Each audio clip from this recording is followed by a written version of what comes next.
Hi everyone, welcome to the class of Organic and Inorganic Chemistry course CH302 SYBSC.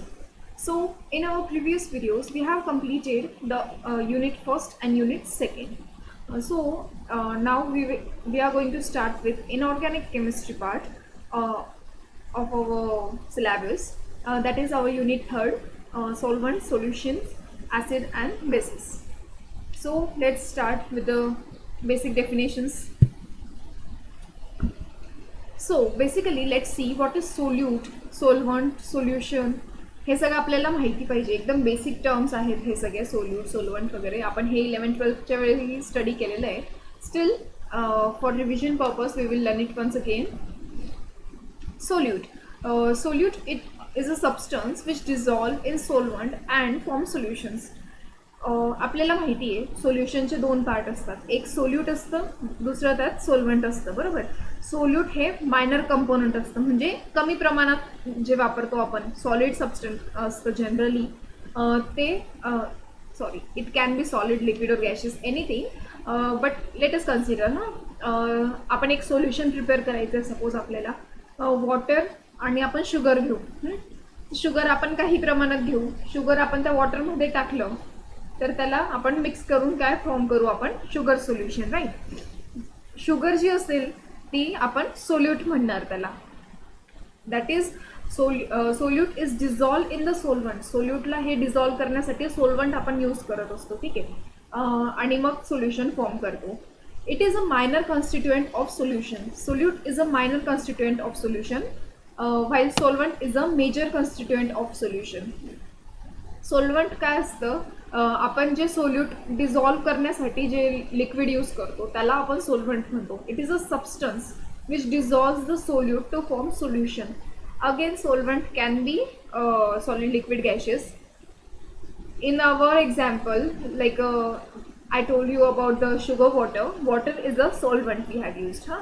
So it is a substance which dissolves the solute to forms solution.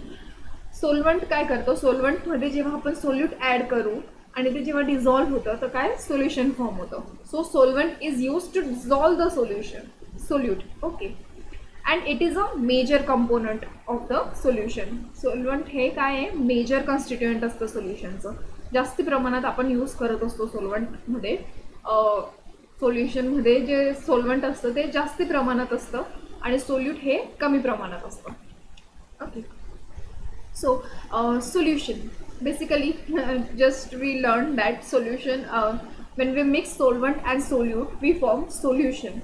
Hence solution is a homogeneous mixture of solvent and solute, and it is a dissolution of solute in solvent forms solution. Look at this, solvent plus solute gives solution.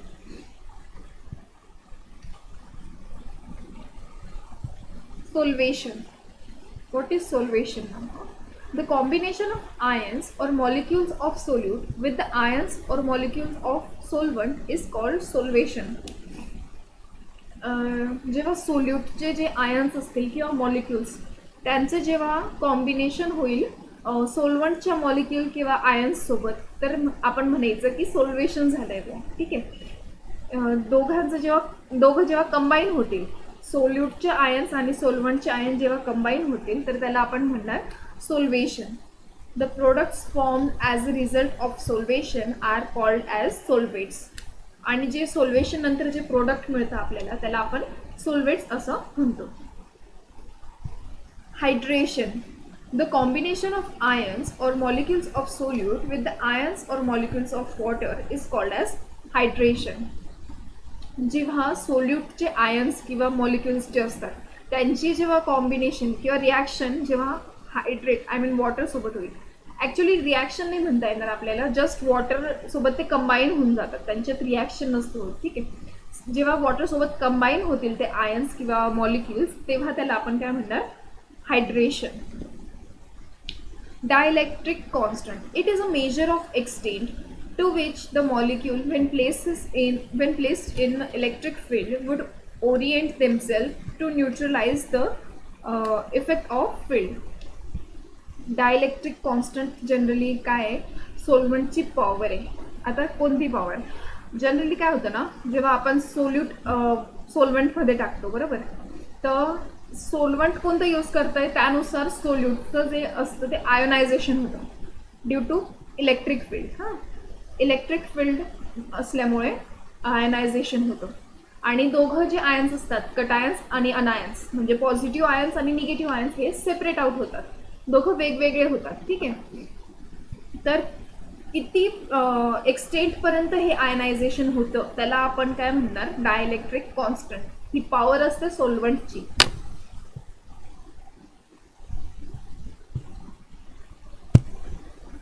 So next is our topic, donor and acceptor properties of solvent. सोलवंटचे properties काही बघणार आहोत आपण.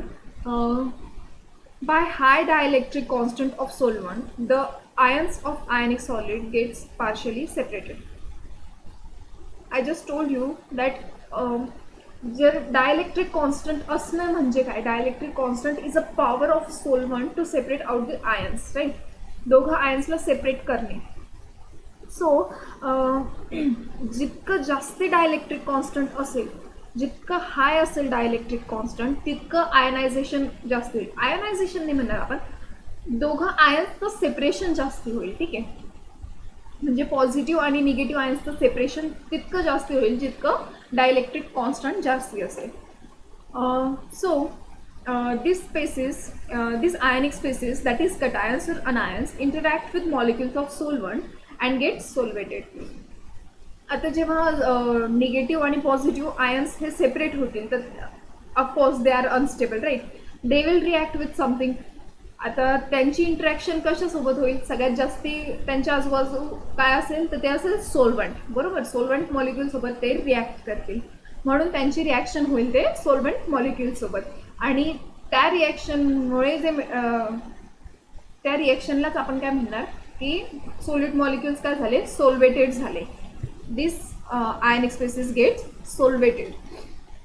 आणि do you know that, आता बघा आपण साखरेचं एक्झाम्पल घेऊ, साखर आणि मीठ. साखर आपण जेव्हा पाण्यात टाकतो तेव्हा ती लवकर विरघळते की मीठ लवकर विरघळतं, मीठ, राईट.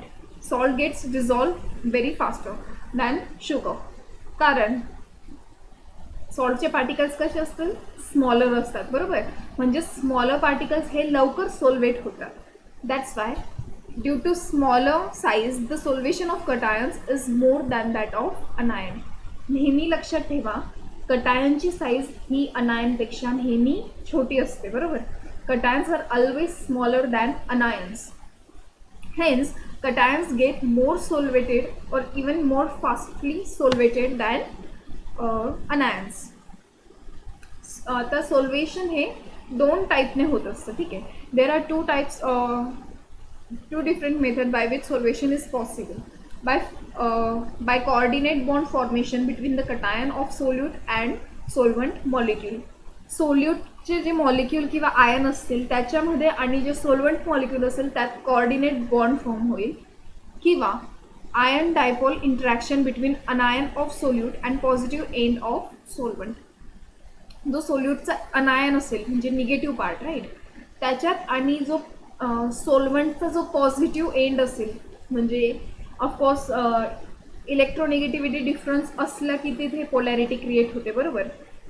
तर जो पॉझिटिव्ह एंड असेल त्याच्यात आणि अनायन निगेटिव्ह पार्ट ऑफ सोल्यूट त्याच्यात इंटरॅक्शन होईल, म्हणजे अट्रॅक्शन होईल, बरोबर. निगेटिव्ह पॉझिटिव्ह अट्रॅक्ट, त्यालाच आपण काय म्हणतो, आयन डायपोल इंटरॅक्शन. सो ह्या दोन वेगवेगळ्या प्रकारे सोल्वेशन होत असतं.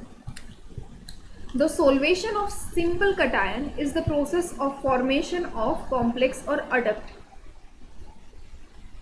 एक साध्या कटायनचं सोल्वेशन म्हणजे काय, आपल्याला काय मिळतं, कॉम्प्लेक्स फॉर्म होतं किंवा अडक्ट. अडक्ट म्हणजे काय, ॲडिशन प्रोडक्ट. ठीक आहे, एक सोल्यूट मॉलिक्यूल किंवा आयन आणि सोल्वंट मॉलिक्यूल दोघांचं ॲडिशन म्हणजे आपल्याला काय मिळतं आहे, कॉम्प्लेक्स फॉर्म होतं किंवा अडक्ट फॉर्मेशन होतं आहे. In which the metal ion, that is cation, metal is always metal mostly act as cation. Okay, cation म्हणजेच काय, पॉझिटिव्ह चार्ज असलेलं. ठीक आहे, metal acts as cation and it also acts as electron acceptor. Metal is a cation. It is having positive charge and it accepts electron.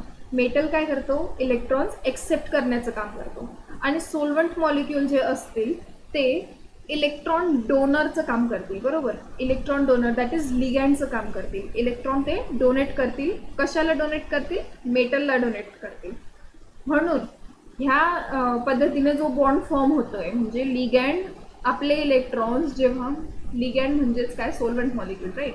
Solvent molecule जेव्हा आपले electrons मेटलला देईल, कटायनला देईल, cation जेव्हा ते एक्सेप्ट करेल तर त्या दोघांमध्ये एक बॉन्ड फॉर्म होईल. त्या बॉन्डला आपण काय म्हणतोय, coordinate bond. Okay, one atom is giving its electron and another atom is accepting electrons. In this way a bond is formed and it is called as coordinate bond. Let's see an example. This is the solvation. Here solvation of a cation and here it is solvation of anion is shown. Now look at this example. Cation काय आहे इथे, metal ion आहे. बरोबर, metal ion is here. This is manganese plus, manganese positive. हां, आणि solution आपण solvent काय घेतलंय, H2O, वॉटर हे आपण सोल्वंट घेतलंय. आता सोल्वेशन कोणत्या पद्धतीने होईल ते आता आपल्याला कळतंय. मेटल हा पॉझिटिव्ह एंड आहे तर इंट्रॅक्शन नेहमी पॉझिटिव्ह निगेटिव्हमध्ये होत असते. बरोबर, तर आता मेटल ऑलरेडी पॉझिटिव्ह आहे. मग आता सोल्वंटमध्ये बघायचं निगेटिव्ह एंड कुठे येईल. बरोबर, निगेटिव्ह एंड कशावरती येतो, पोलॅरिटी आहे ना याच्यात. Hydrogen is electropositive and oxygen is electronegative. Electronegativity ऑक्सिजनची खूप जास्त आहे ॲज कम्पेअर टू हायड्रोजन. बरोबर, म्हणून इलेक्ट्रॉन डेन्सिटी ऑक्सिजनवरती जास्त असेल म्हणून निगेटिव्ह चार्ज कशावर येईल, ऑक्सिजनवर येईल. सो ऑक्सिजनचा निगेटिव्ह चार्ज आणि मॅंगनीजचा पॉझिटिव्ह चार्ज या दोघांमध्ये काय इंट्रॅक्शन होईल आणि मग हा काय बॉन्ड फॉर्म होईल, bond coordinate bond right. So in this way a bond is form. Okay, म्हणजे यालाच आपण काय म्हणतोय, सोल्वेशन होतंय हे. बरोबर, सोल्वंट मॉलिक्यूलमध्ये आणि मेटल आयनमध्ये जेव्हा इंट्रॅक्शन होते, दॅट इज हे काय आहे, सोल्यूट आहे आपलं आणि हे काय आहे, सोल्वंट आहे. या दोघांमध्ये जेव्हा इंट्रॅक्शन होते तेव्हा त्याला आपण काय म्हणतोय, सोल्वेशन होतोय. हे सोल्वेशन ऑफ कटायन. आता इथे सोल्वेशन ऑफ अनायन. ठीक आहे, सोल्वेशन ऑफ अनायन. आता इथे आपल्याला जे सोल्यूट मॉलिक्यूल आहे, सोल्यूट आयन आहे ॲक्च्युली. सोल्यूट आयन काय आपला अनायन आहे, म्हणजे काय आहे, त्याच्यावरती निगेटिव्ह चार्ज आहे. आता अनायन निगेटिव्ह चार्ज ते कशासोबत रिॲक्ट होईल, पॉझिटिव्ह चार्जसोबत. पॉझिटिव्ह चार्ज आता H2O बघितला आपण. बरोबर, H2Oमध्ये इथे बघा ऑक्सिजनवरती डेल्टा मायनस चार्ज आहे आणि हायड्रोजनवरती डेल्टा प्लस चार्ज आहे. म्हणजे हा कसा आहे, पार्शियली निगेटिव्ह आणि हा पार्शियली पॉझिटिव्ह चार्ज दाखवतो. हे कशामुळे दाखवतं माहिती आहे का, ऑक्सिजन हा जास्त इलेक्ट्रोनिगेटिव्ह असतो म्हणून तो इलेक्ट्रॉन डेन्सिटी स्वतःकडे ओढून घेण्याची क्षमता ठेवत असतो. त्यामुळे काय होतं, ऑक्सिजनवरती पार्शियल निगेटिव्ह चार्ज येतं आणि हायड्रोजनचं काय झालं, ह्या बॉन्डमधले जे इलेक्ट्रॉन्स होते ते ऑक्सिजनने घेऊन घेतले, मग त्याच्यावरती काय आलं, पार्शियल पॉझिटिव्ह चार्ज. त्याच्यामुळे हा पार्शियल पॉझिटिव्ह चार्ज आणि अनायनचा निगेटिव्ह चार्ज, पॉझिटिव्ह निगेटिव्हमध्ये इंट्रॅक्शन होईल म्हणून that's why this bond is existing here. अशा प्रकारे अनायनचं सोल्वेशन इथे दाखवलंय. ठीक आहे, so this was all about the solution. आणि जनरली काय असतं ना, आता नॉन पोलर सोल्वंट्स असतात त्यांना त्यांच्यात हे सोल्वेशन पॉसिबल नाही आहे. कारण नॉन पोलर सोल्वंट जर असले तर त्यांच्यात हे partial negative partial positive charge form होणं शक्य नसतं. बरोबर, आता H2O वॉटर काय आहे, पोलर सोल्वंट आहे. पोलर का आहे, कारण याच्यात एक इलेक्ट्रोनिगेटिव्ह ॲटम आहे आणि एक इलेक्ट्रोपॉझिटिव्ह आहे. म्हणजे यांच्यात जो इलेक्ट्रोनिगेटिव्हिटी डिफरन्स आहे तो खूप जास्ती आहे. त्यामुळे काय होतं आहे, इथे डेल्टा निगेटिव्ह चार्ज येते आणि इथे डेल्टा पॉझिटिव्ह चार्ज येते. पण नॉन पोलर सोल्वंट्समध्ये हे पॉसिबल नाही आहे. दोन पोल्स फॉर्म होत नाही, म्हणजे पॉझिटिव्ह निगेटिव्ह हे पोल त्या सोलवंटमध्ये फॉर्म होत नाही आणि त्याच्यामुळे ते जे आयन्सला सोल्वेट करू शकत नाही. That's why non polar solvents do not solvate ions. They have very low dielectric constant. त्यांच्यात डायलेक्ट्रिक कॉन्स्टंट खूप कमी असतो, म्हणजे सोल्यूटचे जे आयन्स सेपरेशन करतात ते खूप कमी होत असतात जेव्हा आपण नॉन पोलर सोलवंट यूज करतो. And they do not form positive and negative ions. Ionic compounds therefore insoluble in non-polar solvent like benzene, CCl4, etc. That's why ionic compound जे असतात ते नॉन पोलर सोलवंट्समध्ये इनसोल्युबल असते. नॉन पोलर सोलवंट म्हणजेच benzene, CCl4, etc. Our next topic is molten salts.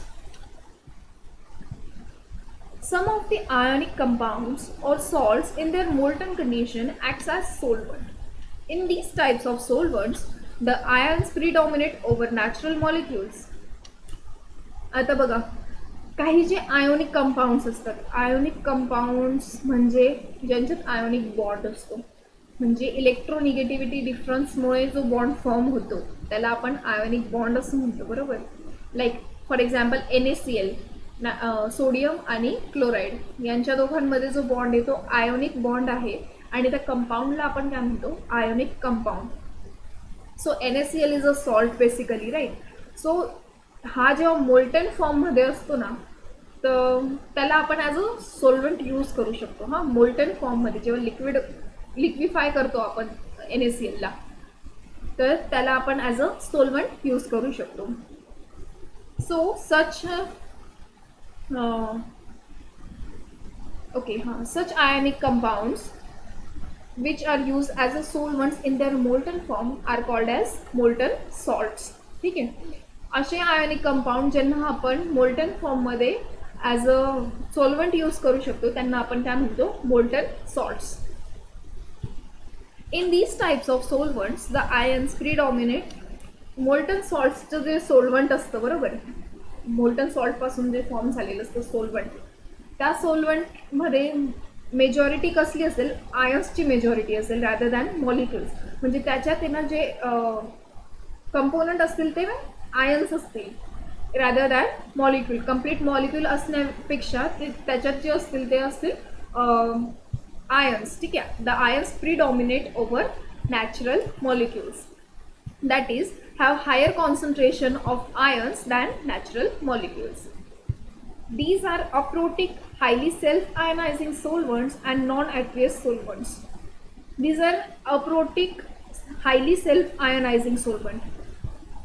Aprotic solvent म्हणजे काय, जे ionize झाल्यानंतर proton देत नाही. Proton means H+, hydrogen plus, हायड्रोजनवरती जेव्हा प्लस चार्ज येतो त्याला आपण प्रोटॉन म्हणतो. जे सोल्युशन जे सॉरी सो ओके हां, जेव्हा एखादं कंपाऊंडचं आयनायझेशन होतं आणि ते प्रोटॉन रिलीज करत नाही, म्हणजे H+ देत नाही, त्यांना आपण काय म्हणतो, अप्रोटिक सोल्वंट. ठीक आहे. म्हणजे मोल्टन सॉल्ट्स काय असतात, अप्रोटिक सोल्वंट असतात. They are highly self ionizing solvent, म्हणजे ते सेल्फ आयनायझेशन करत असतात. And non-aqueous solvent, they non-aqueous solvent, right? They are not containing water in them. For example, alkali metal halides, alkali metal sodium, so sodium halide NaCl, and nitrates, alkali nitrates, molten halides of zinc, tin, mercury, etc. Low melting mixtures can be obtained by mixing alkali metal halides or nitrides. Lower टेम्परेचरला melt होणारे जर आपल्याला mixture हवे असतील तर ते आपण कसे मिळवू शकतो, तर आपण अल्कली मेटल हलाइड्स जे असतील त्यांचं मिक्सचर करू शकतो किंवा अल्कली मेटल नायट्रेट्स त्यांचं मिक्सचर घेऊन आपण ते फॉर्म करू शकतो. Molten salts are classified into 2 types. Molten सॉल्ट्सचे 2 टाईप आहेत, हाय टेम्परेचर मोल्टन सॉल्ट्स आणि low temperature molten salts. Let's see an example. Uses of molten salts. Molten halides are used for production of halogen. Molten halides जे असतात generally ते आपण कशासाठी use करत असतो तर हॅलोजन्सच्या प्रोडक्शनसाठी. Halogens, I hope all of you are knowing halogens. Fluorine, chlorine, bromine, iodine. Okay, all these are halogens. So molten halide आपण कशासाठी यूज करतो हॅलोजनच्या प्रोडक्शनसाठी. NaCl on electrolysis gives Na plus and Cl2. molten halide, right? These molten salts are used in metallurgy and ceramics. Molten salts चा use आपण metallurgy मध्ये किंवा ceramics साठी पण use करतो. मेटलर्जी म्हणजे एक मेथड आहे ती. मेटलर्जी इज अ मेथड ओर्समधून मेटल ऑब्टेन करण्यासाठी जे प्युरिफिकेशन मेथड वगैरे यूज करतात त्याला मेटलर्जी असं म्हणते. ठीक आहे. In the preparation of low valent metal salts, low valent metal सॉल्ट्सच्या प्रिपरेशनसाठी यूज केलं जातं. Look at this CdCl2 in presence of liquid AlCl3. It forms CD2LCl4 2. The industrial production of aluminium is carried out by electrolysis of alumina in molten Na3AlF6. ॲल्युमिनियमच्या प्रोडक्शनसाठी industrial बेसिसवरती काय केलं जातं ॲल्युमिना Al2O3चं इलेक्ट्रोलिसिस केलं जातं आणि ते इलेक्ट्रोलिसिस करण्यासाठी काय यूज करतं तर मोल्टन सॉल्ट. हे मोल्टन सॉल्ट यूज केलं जातं Na3AlF6. Used in metallurgy to remove silica SiO2 as a slag which is molten at the temperature required for extraction. मेटलर्जीमध्ये जेव्हा सिलिका इम्प्युरिटी असेल तेव्हा आपण सिलिकाला रिमूव्ह कसं करतो तर त्याचं मोल्टन सॉल्ट फॉर्म करून मग त्याला रिमूव्ह केलं जातं.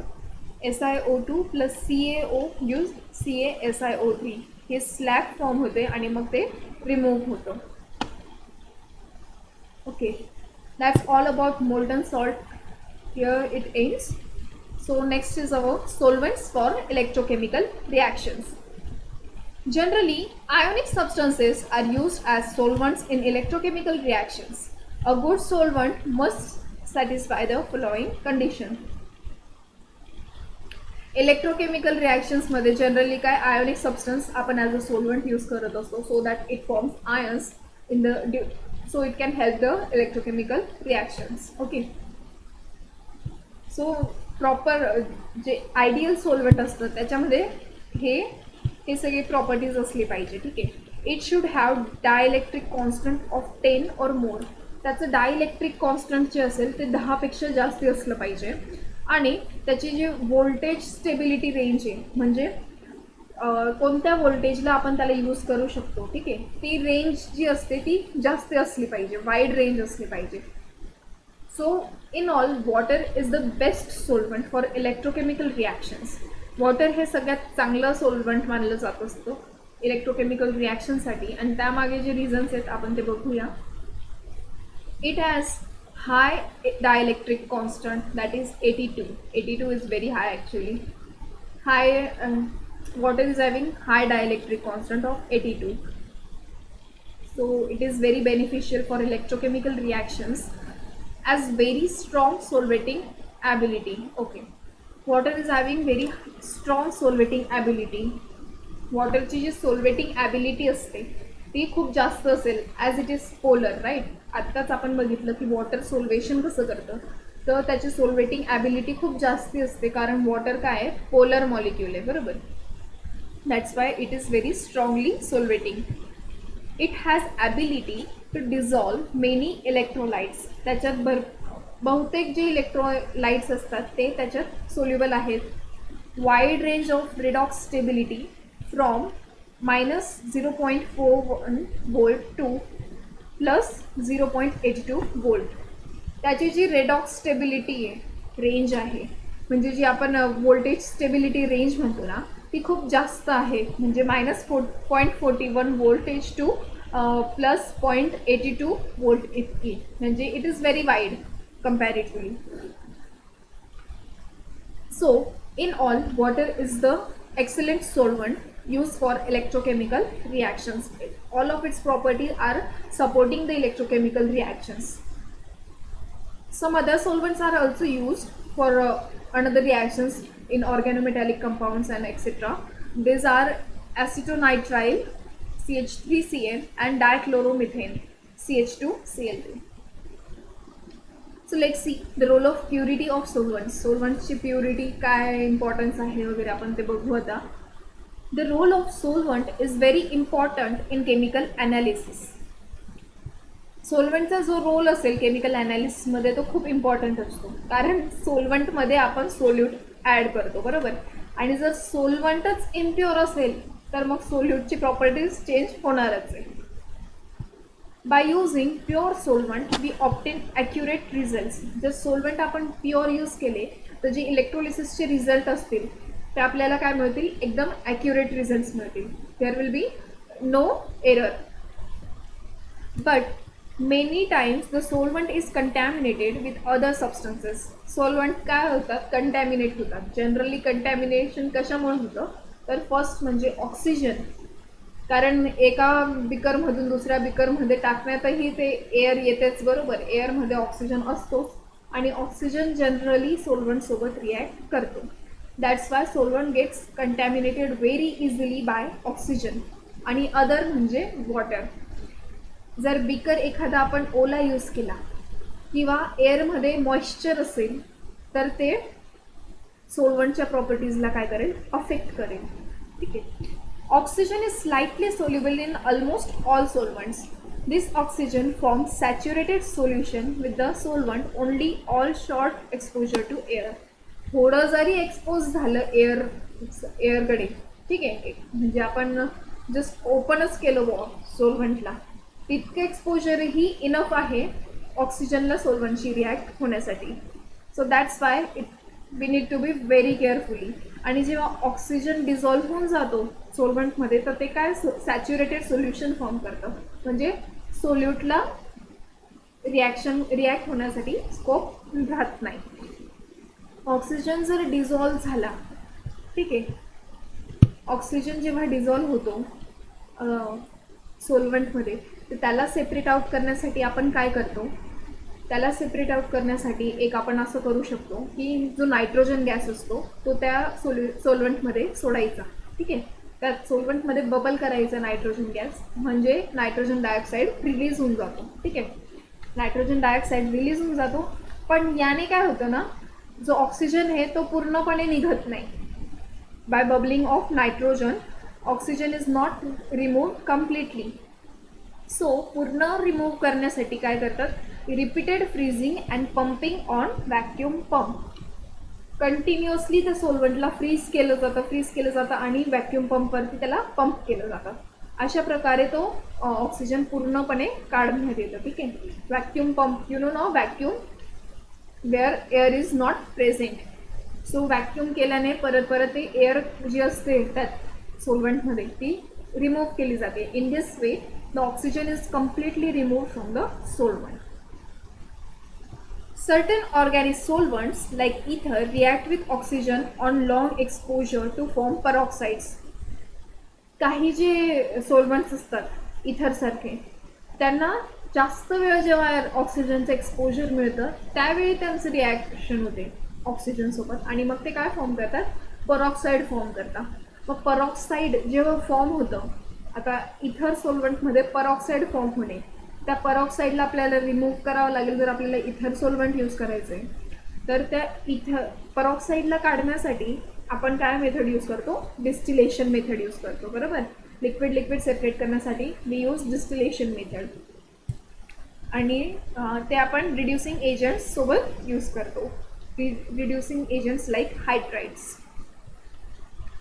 Water also dissolves readily in solvents when they are exposed to air or glass vessels than that have not been made dry. जेव्हा ॲटमॉस्फिअरमध्ये मॉइश्चर असेल बरोबर, दमट जेव्हा वातावरण असेल त्यावेळी काय होतं, वॉटरची रिॲक्शन होऊन जाते.